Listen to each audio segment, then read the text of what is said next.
News everywhere. We need a solution. This is, it's not fair. It's impacting the lives of, people that just trying to make a living for themselves. With the ongoing Manitoba Public Insurance strike, the trucking industry here in Manitoba is now facing a series of challenges as services that industry relies on remain closed. 1,700 MPI employees remain on strike as they continue to fight for a fair deal. But it's not just the employees that are impacted, but so too is the trucking industry in Manitoba. It's impacting a lot of businesses. MPI supplies registration and licensing services to drivers, but due to the strike, the services are suspended. For this reason, truck driver training schools are now unable to graduate students because Class 1 knowledge and road tests are unavailable, which Jim Campbell says is a big issue. There's a lot of people waiting for a Class 1 road test that are actually waiting for employment. They have employment waiting for them. They just have to finish the Class 1 road test. So that's going to be a financial burden on them as well. Campbell says the strike is already creating a major backlog, not just for the road tests, but for the written tests as well.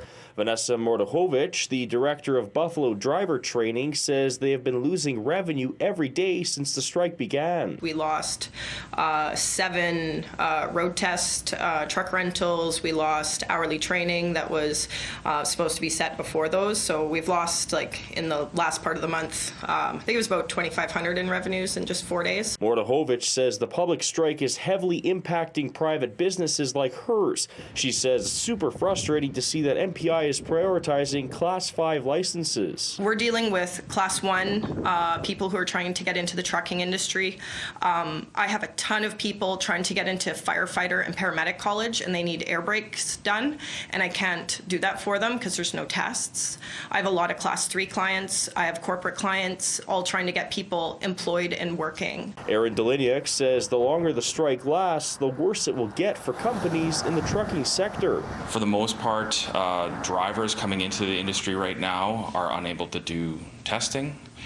So schools are in a position where they're not able to operate as they normally do. When it comes to trucking companies, trying to add a truck to a fleet, trying to add a owner-operator to your fleet, there's delays in both. Campbell says he is worried his business could shut down if this strike goes on for a long period of time. I just hope they resolve it fairly fast so we can get back to do what we do best here. In Winnipeg, Alex Karpa, City News.